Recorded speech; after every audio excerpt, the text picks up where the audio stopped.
नमस्ते दोस्तों, मैं हूं रमेश मेहता। हमारी कहानी में आप सबका स्वागत है। दोस्तों, मैंने हमारे बहुत सारे मंदिरों के बारे में बताया, 12 ज्योतिर्लिंग, 9 दुर्गा माता, इसके अलावा बहुत सारी कहानियां मैंने बताई बच्चों के लिए, और बहुत सारी मोटिवेशनल कहानी तो मैंने बताई ही है। इसके अलावा हमारे जो त्योहार है उसके बारे में भी मैंने बताया था। आज में 26 दिसंबर को वीर बाल दिवस मनाया जाता है। क्यों मनाया जाता है, तो आज शुरुआत करते हैं वीर बाल दिवस क्यों मनाया जाता है, और वो भी 26 दिसंबर को ही क्यों। वीर बाल दिवस हर साल 26 दिसंबर को मनाया जाएगा।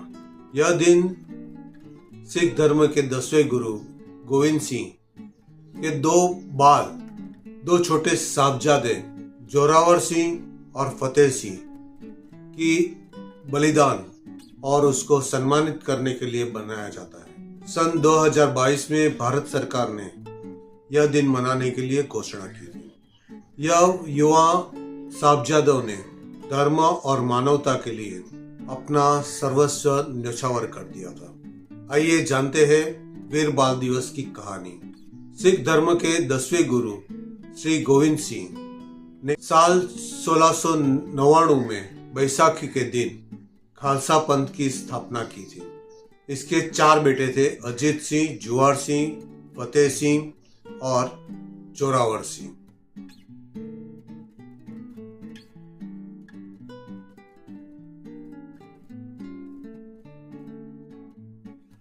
जो खालसा के हिस्सा थे। उस समय पंजाब में मुगलों का शासन था। मुगलों के सुल्तान औरंगजेब ने मंदिरें ध्वस्त कर रहे थे, ऊपर मस्जिदें बांधी जा रही थी, और सभी लोगों को पकड़ के मुगल धर्म अपनाने का जोर दिया जाता था। धर्म परिवर्तन का काम बहुत तेजी से चल रहा था। लोगों को जबरदस्ती से धर्म परिवर्तन करवाया जाता था। औरंगजेब ने कहर मचाया हुआ था, लोगों को जबरदस्ती से धर्म परिवर्तन करो या मर जाओ। जो धर्म परिवर्तन नहीं करते उसको मार दिया जाता था। सन 1705 में मुगलों ने गुरु गोविंद सिंह को पकड़ने के लिए बहुत जोर आजमा दिया। उसके कारण उसे अपने परिवार से अलग होना पड़ा।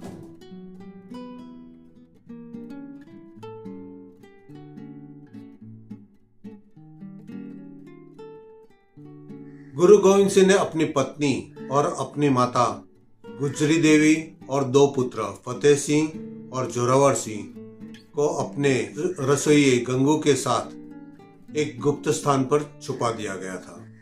लेकिन लालच में आकर गंगू ने अपनी आंखों पर पट्टी बांध दी और माता गुर्जरी और उसके दोनों बच्चों को मुगलों के हाथों पकड़वा दिया गया। मुगलों ने बहुत अत्याचार किए। धर्म परिवर्तन के लिए पैसा जागीर देने के लिए तैयार हो गए।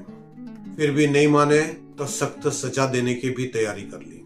लेकिन दोनों बच्चों ने और माता ने धर्म परिवर्तन करने के लिए साफ मना कर दिया। इस समय गुरु गोविंद सिंह के 2 बड़े बेटे पहले से ही मुगलों से लड़ते हुए शहीद हो गए थे।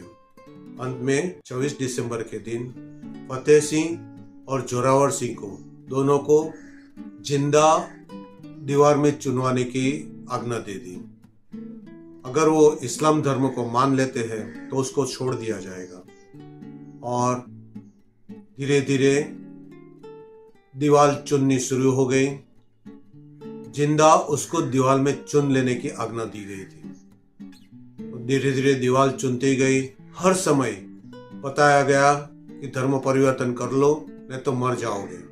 मगर फतेह सिंह और जोरावर सिंह जो 9 साल के थे और 6 साल के थे, दोनों ने भारत माता की जय और सत श्री अकाल के नारा लगाते हुए जब तक पूरी दीवार चुन नहीं गई तब तक नारा लगाते रहे, और उसको जिंदा दीवार में चुन दिया गया।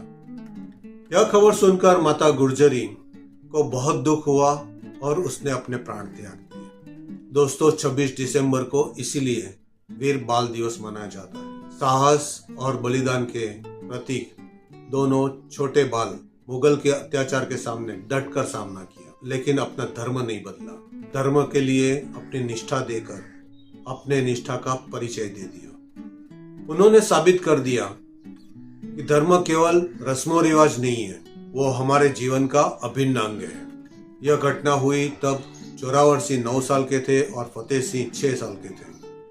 दोनों बाल का बलिदान इतिहास के स्वर्ण पन्नों में लिखा गया है। बच्चों ने साबित किया कि कितनी भी कठिनाई के सामने अपना धैर्य और दृढ़ता से सामना करना चाहिए।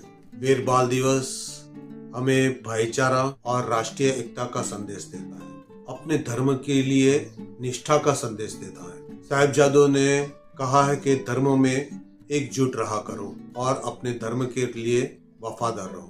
ये दोनों बच्चों का बलिदान हमेशा याद रखना चाहिए। हमारे देश में मुगलों ने बहुत अत्याचार करके हमारे सारे मंदिरें तोड़ दिए गए, मस्जिदें बांध दी गई, लोगों को पकड़ पकड़ कर जबरदस्ती उसको धर्म परिवर्तन करवाया। तो आज भी हमारे बहुत सारे लोग मुस्लिम बन गए हैं। उसको भी मैं प्रार्थना करता हूँ कि वो अपना धर्म को जाने, पहचाने और धर्म को ही अपने धर्म को ही समझे। चलिए फिर एक कहानी लेकर आता हूँ। तब तक के लिए धन्यवाद। जय श्री कृष्ण, जय श्री राम, जय हनुमान, हर हर महादेव, भारत माता की जय।